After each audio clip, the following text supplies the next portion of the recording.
ಎಲ್ಲರಿಗೂ ಗೊತ್ತು ಬಣ್ಣ ಯಾವ್ದ್ರ ಸಂಕೇತ? ಪ್ರೀತಿಯ ಸಂಕೇತ. ನಾವ್ ಯಾಕೆ ಬಣ್ಣನ ಪ್ರೀತಿಯ ಸಂಕೇತಕ್ಕೆ ಹೋಲಿಸ್ತೀವಿ?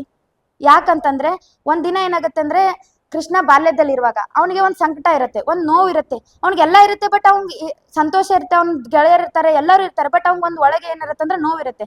ಅದೇನಂತಂದ್ರೆ ನಾ ಯಾಕೆ ಇಷ್ಟು ಕಪ್ಪಾಗಿದ್ದೀನಿ, ಅಂದ್ರೆ ನಾ ಯಾಕೆ ಈ ಶ್ಯಾಮವರ್ಣವನ್ನು ಹೊಂದಿದ್ದೀನಿ, ನಾ ಯಾಕೆ ಎಲ್ಲರ ತರ ಸುಂದರವಾಗಿಲ್ಲ ಅಂತಂದ್ರೆ ಅವನಲ್ಲಿ ನೋವು ಕಾಡ್ತಾ ಇರುತ್ತದ. ಆಮೇಲೆ ಏನ್ ಮಾಡ್ತಾನಂತಂದ್ರೆ ಹೋಗ್ತಾನ ಅವ್ರ ಅಮ್ಮನ ಹತ್ರ ಕೇಳ್ತಾನ. ಅಮ್ಮ ಅಂದ್ರೆ ಯಶೋಧರಿ ಹತ್ರ. ಆ ಯಶೋಧ ಏನಂತ ಹೇಳ್ತಾಳಂತಂದ್ರೆ ಹೇಳ್ ಮಗನೆ ಯಾಕೆ ಇಷ್ಟು ನೋವಿನಲ್ಲಿ ಇದೀಯಾ ನೀನು ಅಂತ ಕೇಳ್ತಾನ. ಅವಾಗ ಏನಂತ ಹೇಳ್ತಾನಂದ್ರೆ ಅವನು, ಅಮ್ಮ ನಾ ಯಾಕೆ ಇಷ್ಟು ಕಪ್ಪಾಗಿದ್ದೀನಿ, ಅಮ್ಮ ನಾ ಯಾಕೆ ಈ ಶ್ಯಾಮವರ್ಣವನ್ನು ಹೊಂದಿದ್ದೀನಿ, ಮತ್ತೆ ನಮ್ಮಲ್ಲೇ ಇರ್ತಕ್ಕಂಥ ನಮ್ಮ ಬರ್ಸಾನದಾಗೆ ಇರ್ತಕ್ಕಂಥ ರಾಧೆ ಯಾಕಷ್ಟು ಸುಂದರವಾಗಿದ್ದಾಳೆ, ಯಾಕಷ್ಟು ಬೆಳ್ಳಗಿದ್ದಾಳ ಅವಳು ನಾನು ಇಷ್ಟ ಪಡೋದಿಲ್ಲೇನೋ ಅಂತಂದು ಅವನಲ್ಲಿ ಇರ್ತಕ್ಕಂತಹ ನೋವನ್ನ ಅವಳ ತಾಯಿ ಹತ್ರ ಹೇಳ್ತಾನ. ಅವಾಗ ಅವ್ರ ಈ ಎಲ್ಲಾ ಮಾತುಗಳನ್ನ ಕೇಳಿಸ್ಕೊಂಡು ಅವಳ ತಾಯಿ ನಗಕ್ ಶುರು ಮಾಡ್ತಾಳೆ. ಆಮೇಲೆ ಹೇಳ್ತಾಳ, ಯಾಕೆ ಕೃಷ್ಣ ಇಷ್ಟು ಈ ರೀತಿಯಾಗಿ ನೀ ಯೋಚನೆ ಮಾಡಕತ್ತಿ, ಒಂದ್ ಕೆಲಸ ಮಾಡಿ ನಾ ಒಂದ್ ಹೇಳ್ತೀನಿ, ಅದನ್ನ ಹೋಗಿ ಮಾಡಿ ನೀನು ಅಂತ ಹೇಳ್ತಾಳ. ಅವಾಗ ಕೃಷ್ಣ ಕೇಳಿಸ್ಕೊಳ್ತಾನ. ನೀ ಹೋಗು, ನಿನ್ಗೆ ಯಾವ ಬಣ್ಣ ಇಷ್ಟ ಆ ಬಣ್ಣವನ್ನು ತೆಗೆದ್ಕೊ, ಆ ಬಣ್ಣ ತೆಗೆದ್ಕೊಂಡು ಹೋಗಿ ಆ ರಾಧೆಗೆ ಹೋಗಿ ಹಚ್ಚು. ಯಾವಾಗ ನೀ ಯಾವ ಬಣ್ಣವನ್ನು ಹೋಗಿ ನಿನ್ಗೆ ಯಾವ್ದು ಇಷ್ಟವಾದ ಬಣ್ಣವನ್ನ ಅವಳಿಗೆ ಹೋಗಿ ಹಚ್ತೀಯ, ಅವಳು ಸಹ ನಿನ್ ತರನೇ ಕಾಣಕ್ ಶುರು ಮಾಡ್ತಾಳ, ಅವಳು ತರ ನಿನ್ನಂತೆ ಕಾಣ್ತಾಳ ಅಂತ ಹೇಳ್ತಾಳೆ. ಅವಾಗ ಅವ್ನಿಗೆ ತುಂಬಾ ಸಂತೋಷ ಆಗತ್ತ. ಅವ್ನು ತುಂಬಾ ಸಂಭ್ರಮಗೊಂಡು ಏನ್ ಮಾಡ್ತಾನಂತಂದ್ರೆ ಅವ್ನ ಗೆಳೆಯರೊಂದಿಗೆ ಅಂದ್ರೆ ಅವನ ಗೋಪಾಲರೊಂದಿಗೆ ಅವ್ರ ಗೋಪಾಲನ ಕರ್ಕೊಂಡು ಆ ಬಣ್ಣಗಳನ್ನ ಸಿದ್ಧಪಡಿಸ್ಕೊಳಕ್ ಶುರು ಮಾಡ್ತಾನ.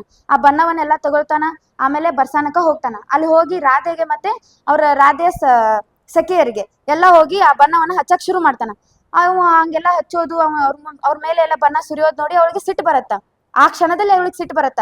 ಆಮೇಲೆ ಅವಳು ಆ ಕೃಷ್ಣನ ಮುಗ್ಧ ಪ್ರೀತಿಗೆ ಸೋತ್ ಬಿಟ್ಟು ಆ ಬಣ್ಣದ ಆಟದಲ್ಲಿ ಅವಳು ತೊಡಗ್ಬಿಡ್ತಾಳ. ಆಮೇಲೆ ಅವಳು ಏನ್ ಮಾಡ್ತಾಳ ಅಂತಂದ್ರೆ ಇಬ್ರು ಕೂಡಿ ಬಣ್ಣ ಆಡಕ ಶುರು ಮಾಡ್ತಾರ. ಅವಳು ಮಧ್ಯೆ ಇರ್ತಕ್ಕಂತ ಅಂದ್ರೆ ಕೃಷ್ಣ ಮತ್ತು ರಾಧೆಯ ಮಧ್ಯೆ ಇರ್ತಕ್ಕಂತ ಈ ಬಣ್ಣದ ಭೇದವ ಏನಾಗತ್ತಂತಂದ್ರೆ ಹೇಗೆ ಆ ಬಣ್ಣ ಹೆಂಗ್ ತೊಳ್ಕೊಂಡು ಹೋಗುತ್ತಾ ಆ ರೀತಿಯಾಗಿ ಅಳಿದು ಹೋಗುತ್ತಾ. ಇನ್ನೊಂದೇನಂತಂದ್ರೆ ಆ ಬರ್ಸಾನದಾಗ ಪ್ರತಿಯೊಂದು ಬಣ್ಣದ ಹನಿ ಕೂಡ ಪ್ರೇಮದ ಸಂಕೇತವನ್ನ ಸೂಚನೆ ಮಾಡ್ತಾ ಇರತ್ತ.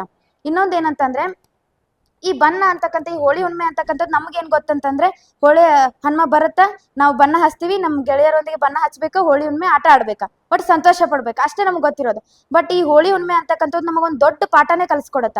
ಅದೇನಂತಂದ್ರೆ ನಮ್ಮ ಮನಸ್ಸಿನ ಮೇಲೆ ಬೀರ್ತಕ್ಕಂಥ, ನಮ್ಮ ಮನಸ್ಸಿನಲ್ಲಿ ಇರ್ತಕ್ಕಂಥ ಒಂದ್ ಕೆಟ್ಟ ಅಸೂಯೆಗಳನ್ನ, ದ್ವೇಷವನ್ನ, ಮತ್ತೆ ಈ ತಾರತಮ್ಯವನ್ನ, ಹಿಂಸೆಯನ್ನ ಏನ್ ಮಾಡತ್ತ ಅಂತಂದ್ರೆ ಈ ಬಣ್ಣ ಹೇಗೆ ತೊಳೆದು ಹೋಗುತ್ತೋ ಹಾಗೆ ತೊಳೆದು ಹೋಗಿ ಪ್ರೀತಿ, ಭಕ್ತಿ ಅಂತಕ್ಕಂತಹ ಬಣ್ಣ ನಮ್ಮಲ್ಲಿ ಹಚ್ಕೊಳ್ಬೇಕನ್ನೋದೇ ಇದ್ರದ್ದು ಅರ್ಥ ಅಂತಂದು ಹೇಳಿ ನಾನು ಈ ಭಾಷಣವನ್ನು ಮುಗಿಸ್ತೀನಿ.